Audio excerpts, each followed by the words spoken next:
Setelah suami saya pergi, saya pindah ke rumah mertua saya. Awalnya saya mengira itu adalah satu-satunya pelabuhan setelah badai yang memungkinkan saya dan putra kecil. Saya menemukan sandaran kembali, namun saya tidak menyangka bahwa ini adalah awal dari sebuah hubungan yang penuh pergolakan. Di luar jendela badai mengamuk.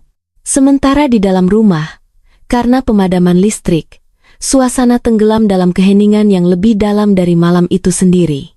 Ketika kehangatannya pertama kali bersandar di bahu saya tahu bahwa beberapa hal tidak akan pernah bisa kembali seperti semula. Apakah hubungan yang mengkhianati etika ini berasal dari kekosongan karena kesepian atau hati tulus yang tidak bisa ditekan? Kisah hari ini akan membawa Anda masuk ke dalam dunia batin yang penuh perjuangan dan kerinduan. Jika Anda menyukai cerita kami, silahkan berlangganan saluran hasrat yang tak menua untuk memberikan dukungan. Selanjutnya, kisah hari ini resmi dimulai. Sari, kita tidak boleh melakukan ini. Aku tahu, meskipun akal sehatku memperingatku, namun saya tetap memegang erat tangan ayah mertua saya. Itu adalah tangan yang kokoh dan hangat. Dia awalnya ingin menariknya, tetapi saya tidak melepaskannya. Anda juga sangat kesepian, bukan? Saya juga benar-benar merasa sangat kesepian. Suara saya bergetar. Air mata pun ikut jatuh. Ayah mertua saya menghela napas panjang, lalu perlahan merangkul bahu saya ke dalam pelukannya. Ini salah, aku mengerti. Tapi hanya untuk malam ini. Setelah itu, di antara kami tidak diperlukan kata-kata lagi. Di bawah cahaya lilin malam itu, kami melintasi batas yang tidak seharusnya dilintasi. Saat tangan ayah mertua mengusap punggung saya merasa setelah sekian lama akhirnya saya bisa bernapas seperti seorang wanita lagi. Suhu tubuhnya, aroma napasnya, segala sesuatu tentang dirinya, saya merasa itu adalah kehangatan yang lebih mendalam. Rasa bersalah dan keinginan berpadu di malam itu, saya pertama kali menyadari kerinduan batin saya sendiri. Suara hujan di luar jendela terus berlanjut, tetapi kami berdua tidak ada yang melepaskan genggaman. Sejak malam itu, hidup saya benar-benar menuju ke arah yang berbeda. Suami saya, Adi, meninggal dunia dalam sebuah kecelakaan mobil. Saat itu saya berusia 35 tahun. Suara dingin di lorong unit gawat darurat masih terngiang di telinga saya sampai sekarang. Keluarga pasien silakan masuk sebentar. Kalimat itu membuat dunia saya runtuh seketika. Sekitar seminggu setelah mengurus pemakaman, saya menerima telepon dari ayah mertua saya. Sari, bawalah Bima pindah dan tinggallah bersamaku. Kamu sendirian harus mengurus anak dan bekerja. Itu terlalu berat.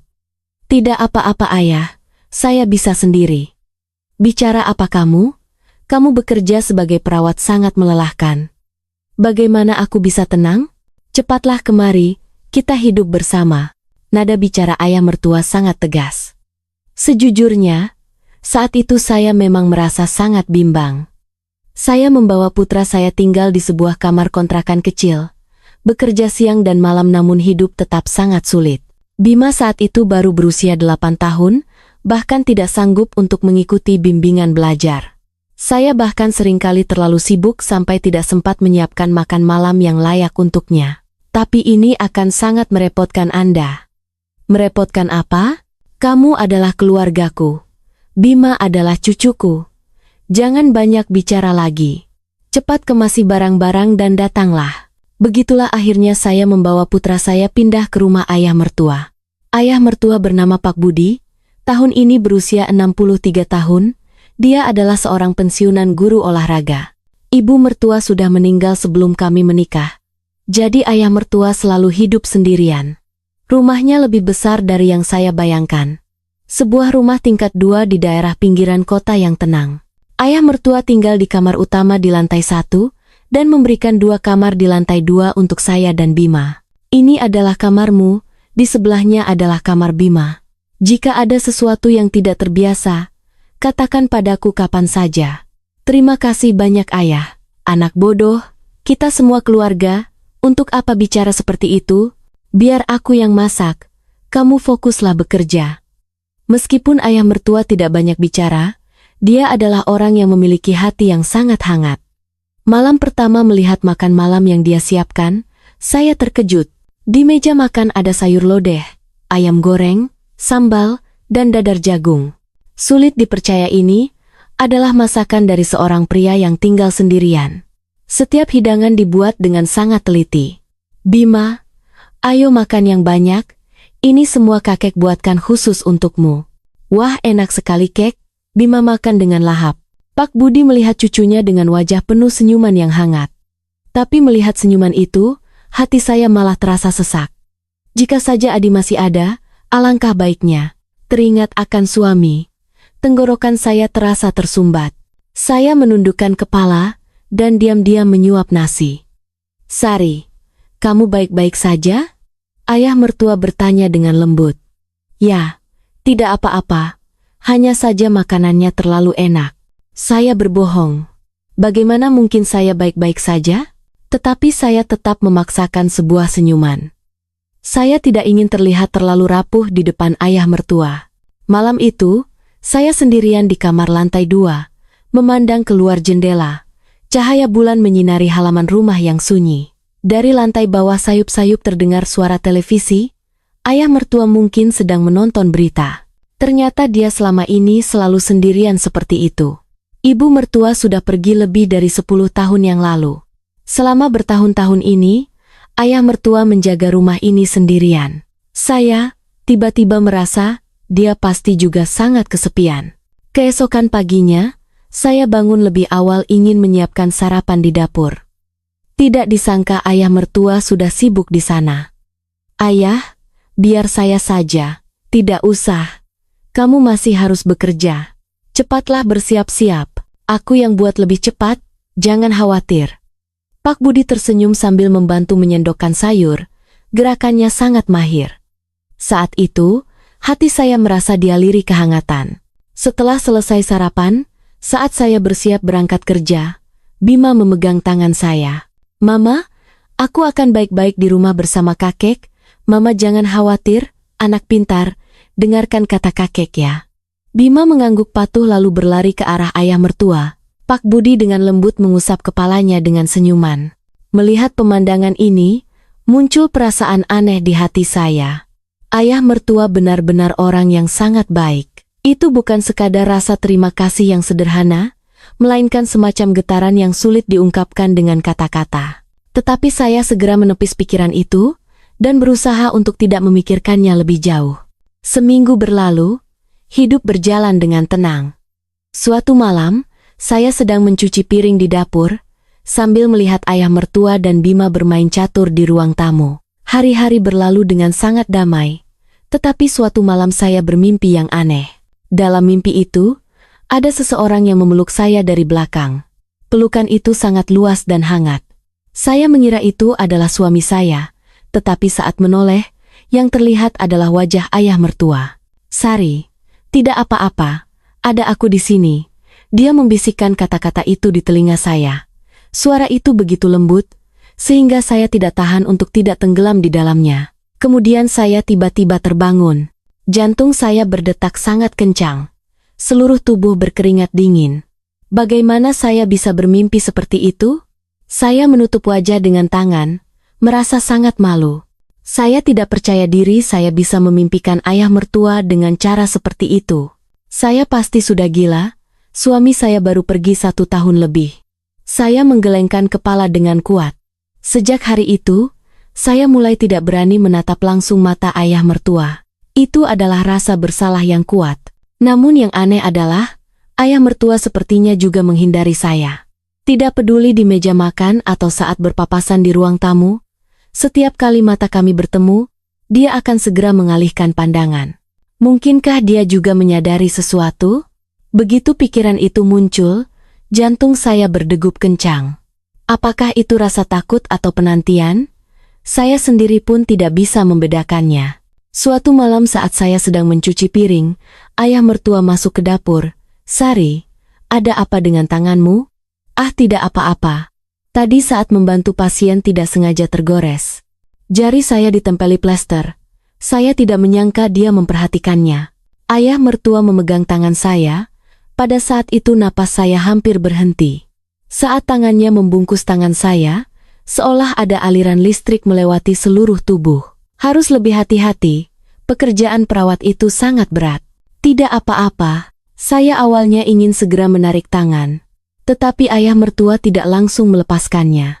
Beberapa detik yang singkat itu terasa seperti selamanya. Sari, jangan terlalu lelah, kesehatan adalah yang paling utama. Suaranya yang rendah dan lembut membuat mata saya terasa panas. Terima kasih ayah. Malam itu saya berbaring di tempat tidur, memandang langit-langit. Perasaan saat ayah mertua menyentuh saya seolah masih tertinggal di tangan. Kehangatan yang kokoh dan menenangkan itu. Tidak boleh terus seperti ini. Akal sehat saya berteriak. Tetapi hati saya sudah mulai goyah. Sebulan berlalu, saya menyadari percakapan saya dengan ayah mertua semakin banyak. Awalnya hanya salam sederhana.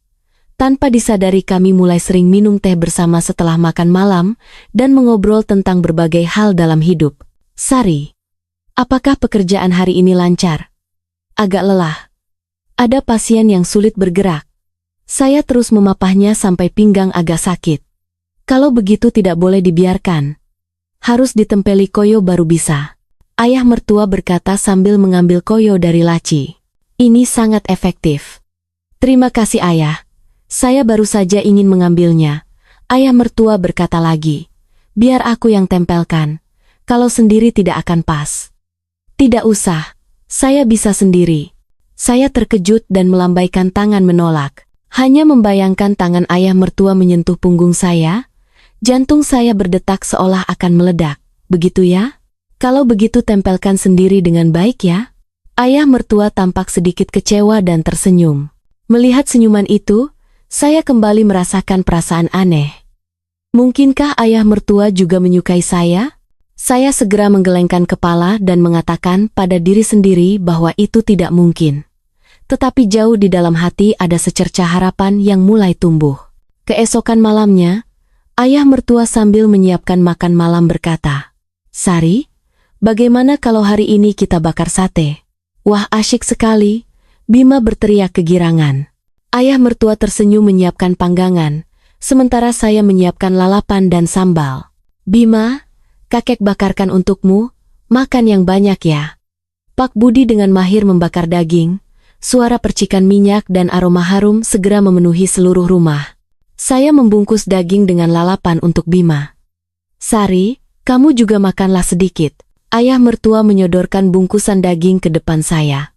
Saya baru saja ingin mengambil dengan tangan, tapi dia langsung menyuapkannya ke mulut saya. Enak tidak? Ya, sangat enak. Pipi saya seketika memanas. Saat jari ayah mertua tidak sengaja menyentuh bibir saya. Seluruh tubuh saya gemetar. Ayah mertua sepertinya juga terpaku. Lalu dengan agak canggung tersenyum. Aduh, Mama Bima sudah sebesar ini pun kakek masih menyuapinya. Tidak apa-apa ayah. Terima kasih. Saya menundukkan kepala, jantung berdetak terlalu cepat, hingga bernapas pun terasa sulit. Setelah makan malam Bima kembali ke kamarnya. Ruang tamu hanya menyisakan saya dan ayah mertua. Kami terdiam sambil minum teh. Televisi meskipun menyala, tetapi pikiran kami tidak ada di sana. Kami hanya memedulikan keberadaan satu sama lain. Sari, ayah mertua membuka suara terlebih dahulu. Ya, ayah. Kamu belakangan ini sepertinya sering menangis. Apakah ada sesuatu yang membebani pikiranmu? Mata saya terasa panas. Benar, saya hampir setiap malam menangis. Setelah Bima tidur, saya akan bersembunyi di balik selimut dan meneteskan air mata tanpa suara. Saya merindukan suami, merasa kesepian, dan merasa bingung akan masa depan. Tidak ada apa-apa ayah. Saya baik-baik saja. Jangan bohong padaku. Aku di kamar bisa mendengar suara tangismu. Mendengarnya membuatku tidak bisa tidur juga. Suara ayah mertua menjadi sangat berat. Maafkan saya. Saya akan lebih kecil suaranya nanti. Bukan itu maksudku Sari. Kamu jangan menanggung segalanya sendirian. Jika lelah bicaralah padaku. Ayah mertua memegang tangan saya. Tangan besar yang hangat itu memberikan saya kekuatan yang menenangkan. Air mata saya akhirnya tidak terbendung lagi. Ayah, saya benar-benar sangat lelah. Saya sangat merindu Adi. Aku tahu, aku juga sangat merindukannya. Aku suara ayah mertua juga agak serak, dia juga seorang ayah yang kehilangan putranya. Kami menanggung kesedihan yang sama. Sari, jangan menangis lagi, ada aku di sini, aku akan melindungimu dan Bima. Ayah mertua membawa saya ke dalam pelukannya. Saya membenamkan wajah di dadanya dan menangis sangat lama. Pelukan itu sangat hangat, berbeda dengan suami saya, lebih luas dan lebih kokoh. Setelah malam itu, hubungan saya dan ayah mertua menjadi semakin halus. Saat bertemu di pagi hari, tatapan mata kami akan tertahan lebih lama. Saat makan jika tidak sengaja menyentuh tangan satu sama lain, kami berdua akan menariknya kembali seperti terkena sengatan listrik. Akhir pekan berikutnya, Bima pergi bermain ke rumah teman sekolahnya. Di rumah hanya tersisa saya dan ayah mertua berdua saja. Sari, makan siang apa? Biar aku yang masak, kamu ingin makan apa? Masak sayur lodeh saja ayah. Baiklah. Saya memasak sayur di dapur, sementara ayah mertua membaca koran di ruang tamu. Ini adalah siang yang sangat biasa, tetapi suasana di udara terasa sangat berbeda. Tanpa adanya Bima, saya sangat menyadari bahwa ini adalah ruang milik kami berdua. Sari, coba biarkan aku mencicipi rasanya. Saya menggunakan sendok mengambil sedikit kuah dan menyuapkannya ke ayah mertua. Dia meniupnya sebentar lalu mencicipinya. Rasanya pas sekali. Masakan menantuku memang kelas 1. Ayah terlalu memuji. Saya tersenyum menundukkan kepala. Pada saat itu tangan ayah mertua dengan lembut diletakkan di pinggang saya. Sari, saya menahan napas. Tangan ayah mertua melingkari pinggang saya, suhunya terasa sangat panas. Kamu belakangan ini sepertinya kurus banyak, harus makan lebih banyak, ya saya tahu. Ayah mertua segera melepaskan tangannya, tetapi sentuhan singkat itu membuat saya merasa seluruh tubuh hampir meleleh. Setelah selesai makan siang, saat saya mencuci piring, ayah mertua juga datang membantu, biar aku yang mengelap piringnya. Tidak usah ayah, biar saya saja, dikerjakan bersama lebih cepat. Ayah mertua mengambil kain lap dan berdiri di samping saya. Di dapur yang sempit itu bahu kami bersentuhan sangat dekat. Setiap kali lengannya menyentuh lengan saya, detak jantung saya seolah ingin berhenti. Sari. Ya ayah. Apakah kamu ganti parfum? Tidak ayah. Saya hanya memakai lotion saja. Benarkah? Baunya sangat harum. Ayah mertua mendekatkan tubuhnya dan menghirup aroma di dekat leher saya dengan dalam. Benar-benar harum. Saya terkejut dan mundur satu langkah. Ayah mertua juga sepertinya kaget dan mengangkat kedua tangannya. Maafkan aku terlalu lancang. Apakah membuatmu takut? Tidak apa-apa ayah. Tetapi sebenarnya saya sama sekali tidak apa-apa. Tubuh saya gemetar bukan karena takut melainkan karena bergejolak. Malam itu saya benar-benar tidak bisa tidur. Tangan ayah mertua, aromanya, suaranya, terus berputar di otak saya. Saya merasa telah mengkhianati suami saya. Rasa bersalah muncul seketika. Tetapi di saat yang sama jauh di dalam hati ada perasaan panas yang membara. Apakah saya sudah menganggap ayah mertua sebagai seorang pria? Memikirkan hal ini, wajah saya terasa panas. Tidak boleh, benar-benar tidak boleh. Akal sehat dan perasaan saling tarik-menarik. Saya hanya bisa menutupi kepala dengan selimut dan memeluk bantal erat-erat. Saat itu terdengar suara dari lantai bawah. Sepertinya ayah mertua haus dan turun minum air. Suara langkah kakinya kemudian menjauh, dan diakhiri suara pintu ditutup. Apakah dia juga tidak bisa tidur? Saya bangun dan berjalan ke jendela. Cahaya bulan menerangi halaman. Saya melihat lampu di kamar utama lantai 1 masih menyala. Ternyata ayah mertua juga masih terjaga. Malam itu kami berada di bawah atap yang sama memikirkan satu sama lain tanpa bisa memejamkan mata. Keesokan paginya di meja makan, ayah mertua memiliki lingkaran hitam tipis di bawah matanya. Saya rasa keadaan saya pun tidak jauh berbeda. Sari, tadi malam tidur nyenyak. Ya ayah, Anda sendiri. Aku juga tidur nyenyak. Kami berdua berbohong, tetapi tidak ada yang membongkarnya. Setelah Bima pergi sekolah saya bersiap berangkat kerja. Ayah mertua mengantar saya sampai pintu. Sari, hati-hati di jalan. Baik ayah, Anda juga beristirahatlah dengan baik hari ini. Saya memakai sepatu, dan baru saja akan berdiri. Ketika tangan ayah mertua diletakkan di bahu saya, "Sari, ya ayah, kamu bisa bersikap santai saja padaku. Tidak perlu terlalu kaku." Suaranya sangat lembut. Saya mendongak menatap matanya. Di dalam tatapan itu sepertinya tersimpan sebuah permohonan. "Baik, saya mengerti." Saya mengangguk lalu berbalik meninggalkan rumah. Tetapi tepat saat menutup pintu, saya mendengar ayah mertua menghela napas panjang dari belakang. Helaan napas itu seperti jarum yang menusuk hati saya. Seminggu kemudian saya harus lembur karena pekerjaan. Ada kondisi pasien yang tiba-tiba tidak stabil sehingga saya harus tinggal sampai larut malam. "Saya hari ini akan pulang terlambat. Ayah tolong bantu urus makan malam Bima. Mengerti? Kamu juga jangan terlalu larut, hati-hati di jalan." Saya sampai di rumah sudah jam 10 malam lewat. Rumah sangat sepi. Bima sudah tidur, hanya ada ayah mertua sendirian di ruang tamu menonton televisi. "Sudah pulang ya? Sudah makan belum?" "Belum ayah. Aku sudah sisakan makanan, panaskan sebentar lalu makanlah." Ayah mertua berdiri menuju dapur. Saya duduk di meja makan dengan perasaan lelah, seluruh tulang saya terasa pegal. "Ayo cepat makan." Ayah mertua menyajikan nasi dan lauk yang sudah dipanaskan ke depan saya. Saya mengambil sumpit namun merasa bahkan tidak punya tenaga untuk mengangkatnya. "Kamu baik-baik saja?" "Ya, hanya saja agak lelah, bahu saya sangat pegal." "Pinggangmu sakit juga ya? Biar aku pijat sebentar." "Tidak usah ayah, tidak apa-apa."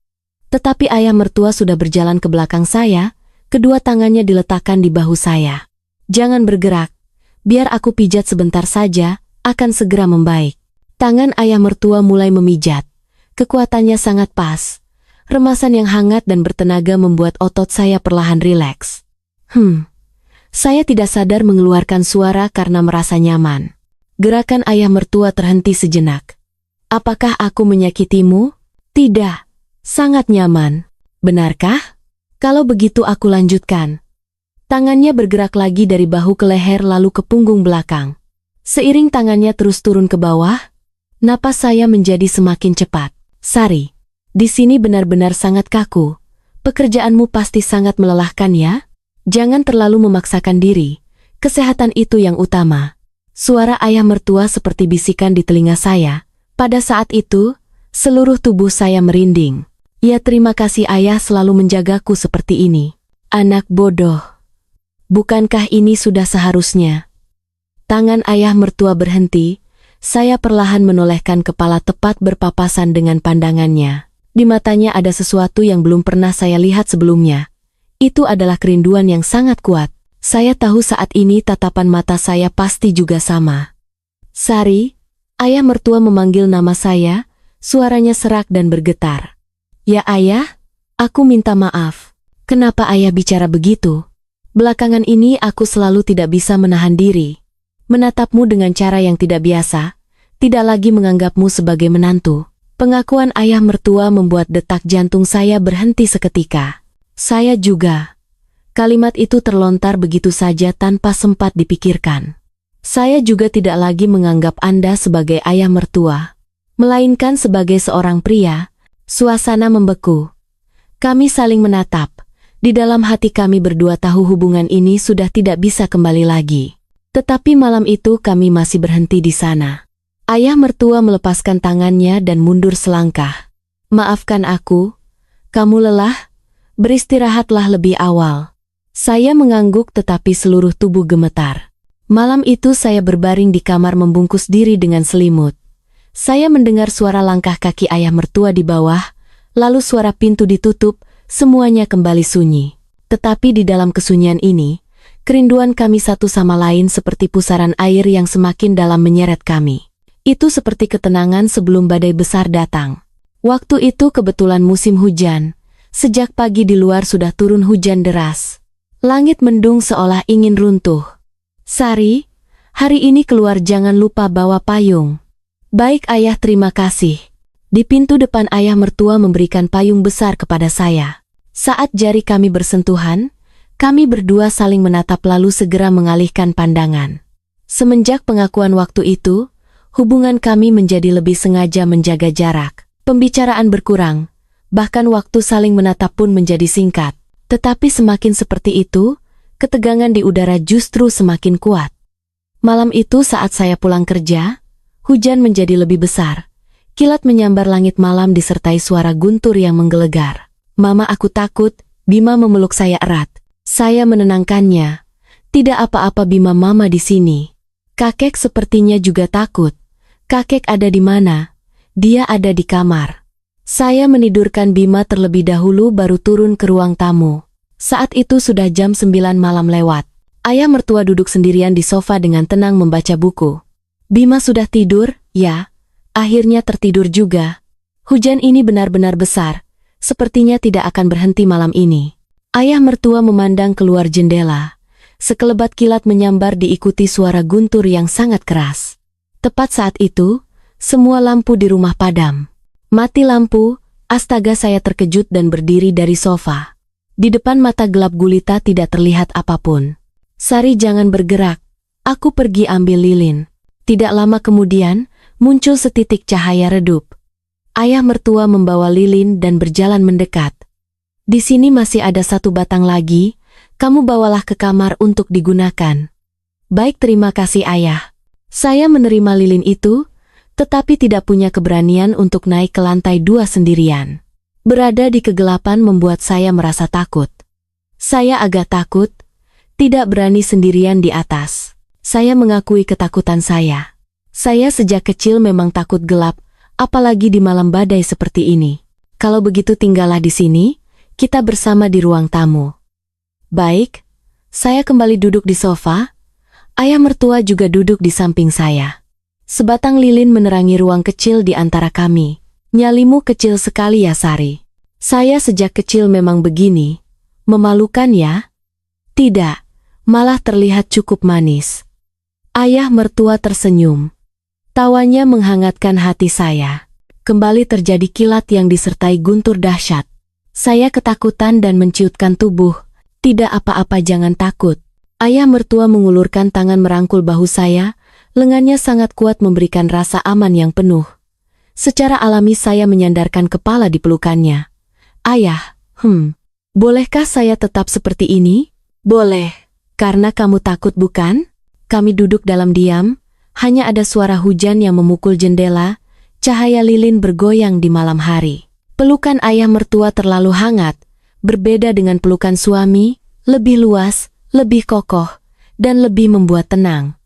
Sari, ya ayah, kamu bisa mengandalkanku, jangan menanggung semuanya sendirian. Suara ayah mertua sangat rendah, hampir menempel di telinga saya saat mengatakannya. Terima kasih ayah. Aku pun harus berterima kasih padamu, karena adanya kamu rumah ini baru memiliki kehangatan. Tangan ayah mertua melingkari pinggang saya menahan napas, jantung berdetak seolah akan melompat keluar dari dada. Sari, maaf, aku lepaskan. Jangan, saya memegang tangan ayah mertua. Tolong jangan dilepaskan, biarlah seperti ini. Pada saat itu suasana berubah, ayah mertua perlahan memutar wajah saya hingga kami saling menatap. Di bawah cahaya lilin, saya melihat dengan jelas ekspresi di wajahnya, tatapannya begitu membara. Sari, kita tidak boleh melakukan ini. Aku tahu, jika begini tidak akan bisa kembali lagi. Aku tahu, Kara melakukan natana katar ina paranaku. Kara melakukan natara makul maka Sari, tetapi saya tetap meletakkan tangan saya di dada ayah mertua, saya bisa merasakan detak jantungnya yang sangat kencang. Saya juga sangat kesepian ayah, Anda juga sangat kesepian bukan? Sari, suaranya bergetar. Hanya malam ini, biarlah kita bukan lagi sebagai ayah mertua dan menantu, anggaplah sebagai seorang pria kesepian dan seorang wanita kesepian, bolehkah? Suara saya juga bergetar, air mata tidak sadar menetes. Ayah mertua terdiam lama, lalu perlahan menggunakan tangannya menangkup wajah saya. Sari, apakah kamu sudah benar-benar memikirkannya? Ya, malam ini saya hanya ingin mengandalkan Anda. Pada saat itu, bibir ayah mertua dengan lembut menyentuh bibir saya. Itu adalah ciuman yang lembut, lambat, dan penuh kehati-hatian. Saya memejamkan mata, merasa seluruh tubuh meleleh. Itu adalah pertama kalinya sejak suami pergi, saya merasakan ciuman dari seorang pria. Ciuman itu semakin dalam. Tangan ayah mertua mengusap punggung saya, sementara tangan saya melingkari lehernya. Saya tidak sadar mengeluarkan suara. Ayah mertua berhenti sejenak dan menatap dalam ke mata saya. Bolehkah Sari? Dia mengangkat tubuh saya dan berjalan perlahan menuju kamar utama di lantai 1. Dia dengan hati-hati membaringkan saya di atas tempat tidur, lalu berbaring di samping saya. Sebatang lilin di atas meja samping, tempat tidur terbakar dengan tenang. Sari, aku bertanya sekali lagi, apakah benar-benar boleh? Boleh ayah, saya benar-benar boleh. Saya memegang tangannya dan meletakkannya di dada saya. Dia pasti bisa merasakan betapa saya sangat merindukannya. Saya juga menginginkan Anda. Kalimat itu membuat tatapan ayah mertua benar-benar berubah. Api gairah berkobar di matanya. Sari, aku sudah tidak bisa menahannya lagi.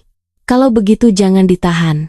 Di bawah cahaya lilin yang bergoyang itu, di antara kami tidak ada lagi penghalang apapun. Sari, kamu sangat cantik.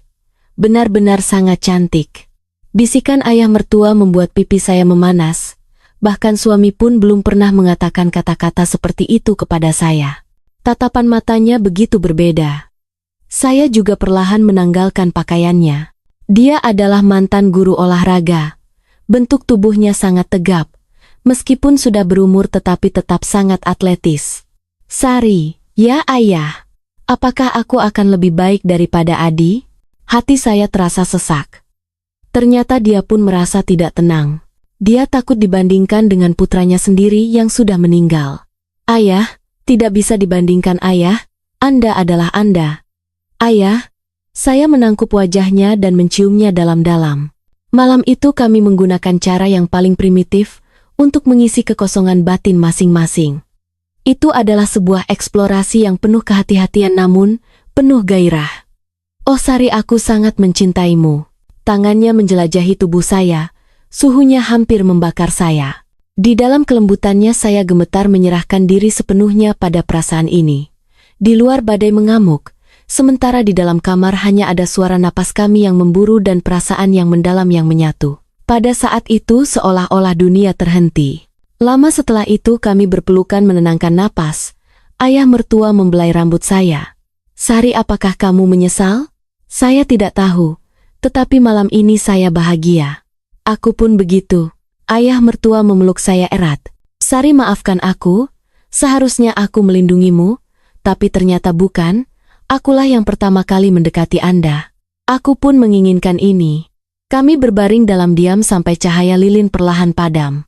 Ayah, ke depannya, apa yang harus kita lakukan? Aku tidak tahu, tetapi aku akan bertanggung jawab. Tidak akan membiarkanmu menyesal. Bertanggung jawab. Kita bisa terus hidup bersama bukan? Masih ada Bima? Kita tetap satu keluarga. Saya tidak bisa berkata-kata. Apakah kami masih bisa mempertahankan hubungan seperti ini dengan status anggota keluarga? Sari, jika kamu bersedia kita bisa sesekali. Kata-kata ayah mertua belum selesai saya sudah mengangguk. Baik, saya pun membutuhkan Anda. Malam itu kami melintasi batas terlarang. Terjatuh ke dalam hubungan yang tidak bisa kembali lagi. Sejak hari itu kehidupan kami di permukaan tidak tampak ada perubahan apapun. Pagi hari makan bersama, saya pergi bekerja, ayah mertua menjaga Bima di rumah. Malam hari kami bertiga mengelilingi meja makan untuk makan malam. Tetapi kenyataannya semuanya sudah berbeda. Setiap kali bertatapan dengan ayah mertua, bayangan malam itu akan muncul kembali. Setiap sentuhan yang tidak sengaja akan membuat detak jantung saya bertambah cepat. Setiap malam tiba, hati saya mulai menanti. Mama, kenapa Mama terus melihat kakek? Suatu hari Bima tiba-tiba bertanya pada saya. Saya terkejut dan segera membantah. Tidak, Mama kapan melihat kakek? Baru saja Mama terus melihat. Dan kakek juga terus melihat Mama. Mama hanya melihat apakah kakek makan dengan baik saja. Oh, aneh sekali ya. Bima memiringkan kepalanya bingung. Saya dan ayah mertua saling berpandangan. Wajahnya juga tampak penuh kecanggungan. Harus lebih hati-hati. Tidak boleh sampai Bima tahu. Tetapi hal seperti ini bukanlah hal yang bisa dikontrol hanya dengan kehati-hatian. Daya tarik itu tidak bisa dilawan. Seminggu kemudian Bima kembali ingin menginap di rumah teman sekolahnya. "Mama, hari ini aku mau menginap di rumah teman ya." "Oh, mau menginap di luar ya?" "Iya," mamanya bilang boleh. "Besok pagi akan diantar pulang." "Baiklah, kalau begitu kamu harus hati-hati ya." Setelah mengantar Bima, di rumah hanya tersisa saya dan ayah mertua lagi. Udara dipenuhi dengan rasa penantian yang berat. Sari makan malam ingin makan apa biar aku yang masak.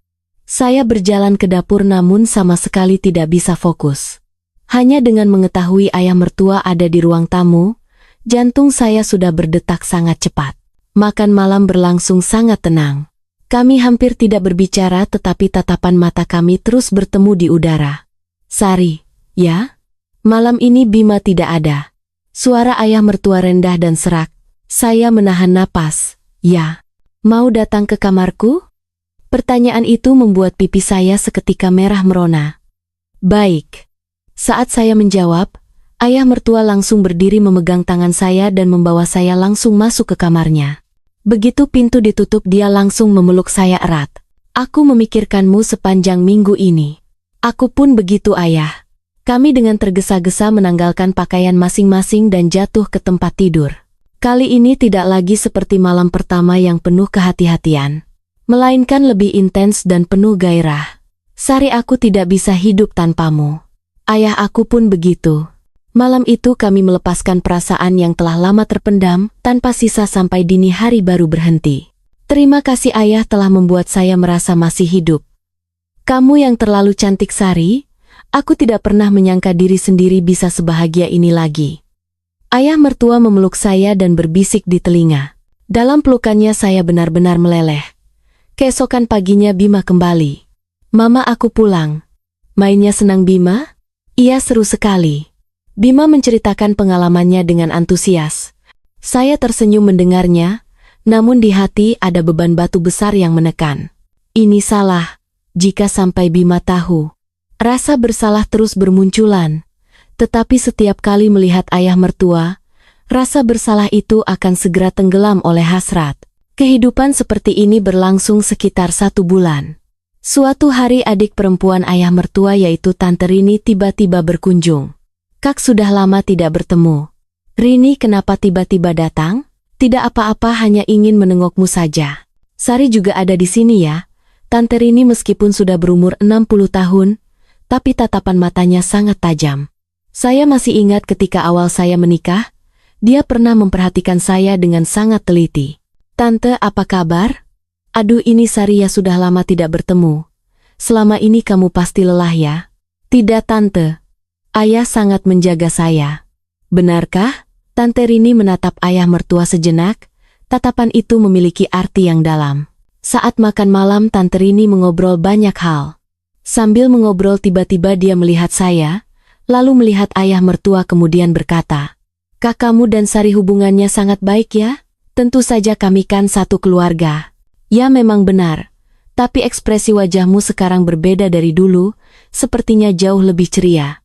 Jantung saya seolah berhenti berdetak sesaat.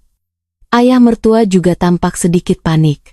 Mungkin karena Sari dan Bima datang ke rumah, jadi suasananya lebih ramai. "Benarkah begitu?" Tante Rini memperhatikan kami dengan tajam. Saya berusaha terlihat tenang. Setelah makan saat Tante Rini membantu saya di dapur, dia tiba-tiba berbisik, "Sari, apakah kamu terhadap kakakku?" "Maksud Tante apa?" "Tidak ada apa-apa, mungkin aku yang terlalu banyak pikiran. Hanya saja merasa kalian berdua saat saling menatap itu agak aneh." Tangan saya gemetar hampir menjatuhkan piring. "Tante bicara apa sih?" Sari tatap aku. Tante Rini memegang bahu saya dan memaksa saya menatapnya. "Apakah kamu menyukai kakakku?" Saya tidak bisa berkata-kata sedikit pun, wajah saya pucat pasi. Ternyata memang benar begitu. "Sari, sadarlah, dia itu ayah mertuamu." "Tante, saya sudah terlambat." Suara Tante Rini menjadi sangat dingin, saya menundukkan kepala, air mata jatuh. "Kamu tidak perlu bicara pun aku sudah tahu. Melihat tatapan mata kalian berdua saja sudah jelas sekali. Maafkan kami salah." "Sari, apakah kamu pernah memikirkan Bima? Jika hal ini diketahui olehnya, Apa yang harus dia lakukan? Kata-kata Tante Rini seperti pisau menusuk hati saya. Lagi pula apakah kamu lupa kakakku itu? Sudah sangat menderita, dia baru saja kehilangan putranya. Kamu sebagai menantu bagaimana bisa? Tante, tapi kami benar-benar sangat kesepian. Apakah kesepian bisa dijadikan alasan untuk ini? Di dunia ini banyak sekali orang kesepian. Apakah semuanya seperti kalian? Nada bicara Tante Rini sangat dingin. Saat itu ayah mertua masuk ke dapur. Rini, sedang bicara apa? Kamu ikut aku keluar sebentar. Tante Rini membawa ayah mertua ke ruang tamu. Saya sendirian di dapur, tubuh saya gemetar hebat. Saya mendengar suara Tante Rini dari ruang tamu. Kak, sadarlah, Sari itu menantumu. Rini, aku tahu, tetapi apa? Adi baru pergi berapa lama? Apakah kalian tidak merasa bersalah padanya? Aku juga ingin menahannya, tapi kami berdua terlalu kesepian. Kesepian bisa jadi alasan? Bagaimana dengan Bima? Jika sampai diketahui Bima bagaimana? Ayah mertua terdiam. Kak, aku beritahu kamu, urusan ini cukup sampai di sini. Jika tidak, aku akan membawa Sari pergi dari sini. Rini, aku melakukan ini demi kebaikanmu. Jika masalah ini sampai besar dan tetangga tahu, bagaimana kamu akan menanggungnya? Di bawah pertanyaan Tante Rini, ayah mertua tidak bisa menjawab sepatah kata pun. Saya di dapur menangis tanpa suara. Apa yang dikatakan Tante Rini benar, kami salah. Malam itu Tante Rini menginap. Saya di kamar lantai 2 tidak bisa tidur semalaman. Keesokan paginya sebelum pergi, Tante Rini memanggil saya ke samping. Sari, pikirkanlah baik-baik, ini menyangkut masa depan Bima dan juga masa depanmu sendiri. Baik, saya mengerti. Satu lagi soal kakakku, dia bukan orang yang harus kamu pertanggungjawabkan. Dia adalah ayah mertuamu, kamu harus ingat itu. Tante Rini pergi. Sejak hari itu saya dan ayah mertua mulai sengaja menjaga jarak. Kami tidak lagi mengobrol, tatapan mata pun dihindari sebisa mungkin. Tetapi setiap malam tiba kerinduan itu menjadi semakin tidak tertahankan. Seminggu kemudian ayah mertua mengetuk pintu kamar saya. Sari, sudah tidur? Belum. Pintu terbuka, ayah mertua masuk. Di bawah cahaya bulan saya bisa melihat wajahnya yang kuyu. Sari, aku tidak tahan lagi. Ayah, kita tidak boleh begini lagi. Aku tahu, tapi tanpa dirimu, aku benar-benar tidak bisa hidup. Ayah mertua memegang tangan saya, tangannya gemetar. Ayah, apa yang dikatakan Tante Rini benar, kita harus memikirkan Bima. Aku tahu segalanya, tapi... Ayah mertua membawa saya ke dalam pelukannya, saya pun membalas pelukannya. Kami berdiri seperti itu sangat lama. Sari, maafkan aku, akulah yang membuatmu menjadi begini. Bukan ayah, akulah yang pertama kali mendekati Anda. Apa yang harus kita lakukan? Saya tidak bisa menjawab karena memang tidak ada jawabannya. Malam itu kami kembali melintasi batas. Tetapi kali ini, rasanya sangat berbeda. Di dalamnya, tercampur terlalu banyak kesedihan. Sari, aku mencintaimu. Ayah mertua berbisik. Ini pertama kalinya dia mengatakan kalimat itu pada saya. Saya juga mencintai Anda. Saya menjawab sambil menangis. Kami berdua tahu ini mungkin adalah terakhir kalinya, tetapi setidaknya di malam ini tidak ada yang ingin melepaskan genggaman. Langit mulai terang, ayah mertua meninggalkan kamar saya. Saya menatap langit yang perlahan terang di luar jendela. Apakah ini benar-benar harus berakhir? Tetapi hati saya sudah bukan milik saya lagi. Sebulan lagi berlalu, saya dan ayah mertua masih tinggal di bawah atap yang sama, tetapi suasananya benar-benar berbeda dari sebelumnya. Kami saling menghindari, meminimalkan percakapan, hampir tidak pernah bertatapan. Hanya di depan Bima saja kami memaksakan senyum. Mama, belakangan ini mama dan kakek kenapa ya? Sepertinya tidak akrab lagi. Suatu hari Bima tiba-tiba bertanya, mana ada, kami baik-baik saja kok. Bohong dulu, kalian suka tertawa bersama, belakangan ini tidak pernah lagi.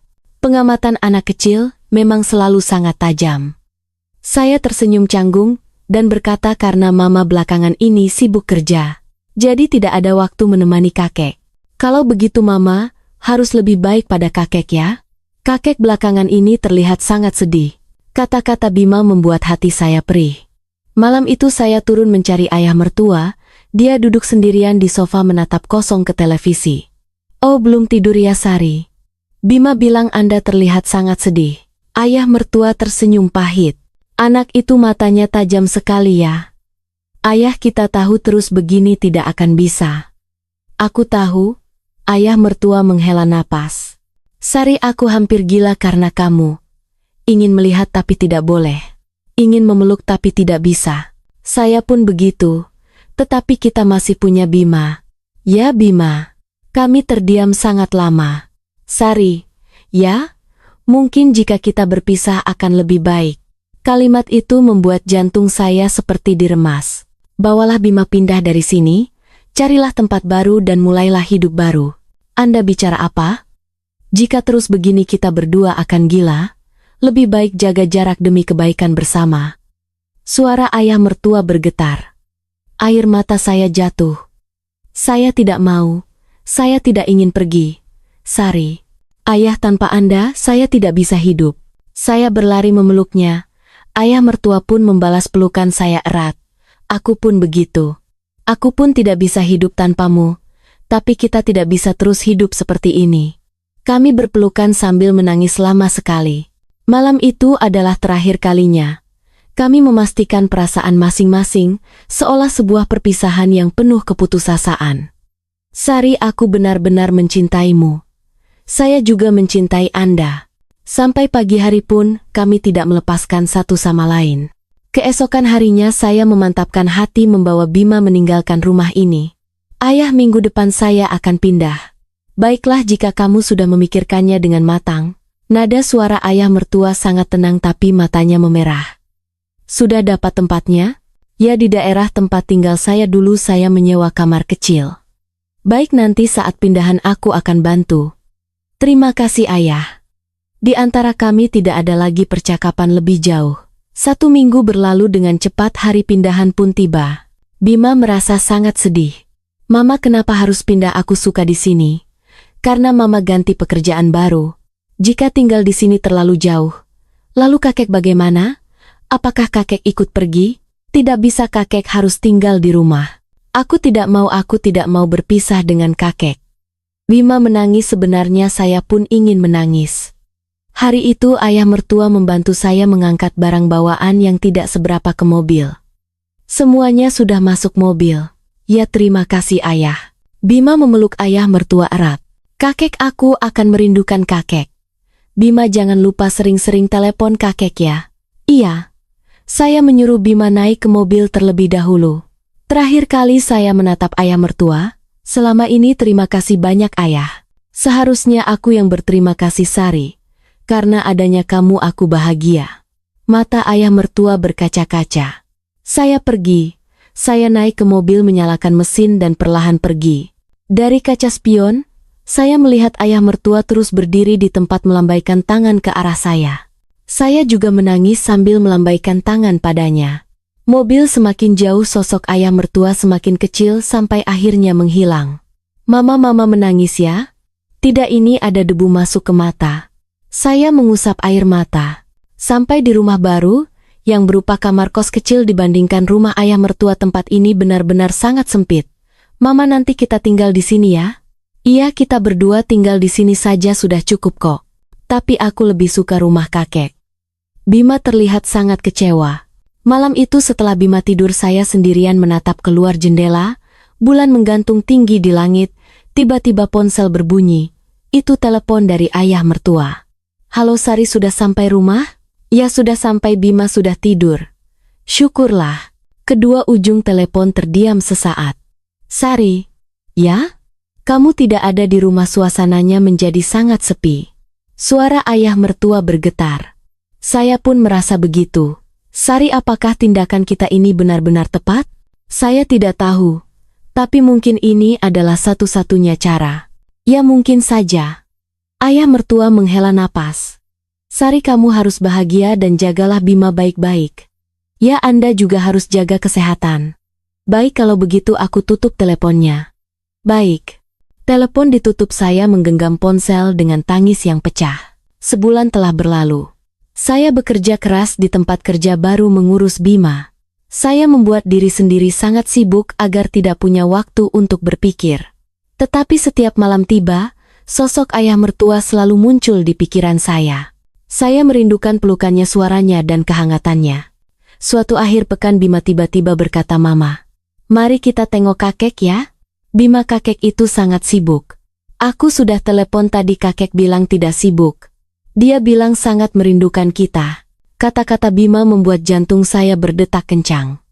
Saya bisa bertemu ayah mertua lagi. Baiklah, kita pergi tengok kakek. Keesokan harinya saya dan Bima kembali ke rumah yang sudah sangat akrab itu. Saya menekan bel, pintu terbuka. Kakek Bima berlari memeluk ayah mertua. "Aduh, Bima, kita sudah tambah tinggi ya." Ayah mertua tersenyum menggendong cucunya lalu dia menatap saya. "Sari, kamu sudah kembali." "Ya." Kami saling menatap, hanya 1 bulan tidak bertemu rasanya seolah sudah seumur hidup berlalu. "Ayo masuklah, makan malam di sini." "Baik." Segala sesuatu di rumah tidak berubah, tapi terasa ada sedikit kesunyian. Kami makan malam bersama Bima, bercerita dengan semangat tentang sekolahnya. Ayah mertua tersenyum mendengarkannya. Setelah makan Bima lari ke lantai 2 ke kamar lamanya untuk bermain, ruang tamu hanya tersisa kami berdua. "Sari, bagaimana kabarmu?" "Ya baik, Anda sendiri?" "Aku ya begini-begini saja." Ayah mertua tersenyum pahit. "Sari, aku sangat merindukanmu." "Saya juga." Kami saling menatap dalam. "Sari, apakah kita bisa mulai dari awal lagi?" Jantung saya berdetak sangat kencang. "Tapi ayah." Ayah mertua memegang tangan saya. "Sari, aku tidak bisa hidup tanpamu. Jika ini cinta, mungkin ini bukan dosa, bukan?" Kalimat itu membuat air mata saya jatuh seketika. "Ayah, kembalilah kamu dan Bima. Kembalilah kemari, kita jadi satu keluarga lagi. Lalu kita secara sembunyi-sembunyi tetap saling mencintai." Saya ragu cukup lama. Apakah tindakan ini benar atau salah? Tetapi hati saya sudah memberikan jawaban. "Baik ayah, saya kembali." Ayah mertua memeluk saya erat. "Terima kasih Sari, terima kasih." Hari itu saya memantapkan hati. Tidak peduli apapun pandangan orang dunia. Tidak peduli apakah ini, dosa, saya akan bersama ayah mertua. Jika ini adalah cinta, mungkin itu sudah cukup. 1 bulan kemudian saya dan Bima kembali ke rumah ayah mertua. "Mama, kita tinggal bersama kakek lagi ya?" "Iya, mulai sekarang kita tinggal di sini." "Asyik," Bima bersorak gembira. Ayah mertua menyambut kami di pintu. "Selamat datang di rumah, mulai hari ini, kita adalah keluarga yang sesungguhnya, ya?" Saya memegang tangan ayah mertua. Malam itu setelah Bima tidur, saya masuk ke kamar ayah mertua. "Sari, ayah saya mencintai Anda." "Aku juga sangat mencintaimu, Sari." Kami berpelukan erat. Ini mungkin cinta yang terlarang. Tapi saya tidak menyesal karena mencintai seseorang. Mungkin itu sendiri sudah cukup. Begitulah kami memulai kembali menyembunyikan dari dunia dengan diam-diam, namun penuh gejolak panas. 2 orang yang kesepian melanjutkan jalinan cinta terlarang di sisa usia. Di dunia ini mungkin tidak ada benar atau salah yang mutlak, yang ada hanyalah 2 orang yang dalam kesepian mendambakan kehangatan. Saat belenggu etika dan kerinduan batin saling tarik-menarik. Setiap pilihan selalu disertai harga yang berat. Namun terkadang yang menyangga kita untuk tetap hidup, bukanlah pandangan orang dunia, melainkan di saat yang paling gelap, ada 1 orang yang bersedia menyalakan lampu untukmu.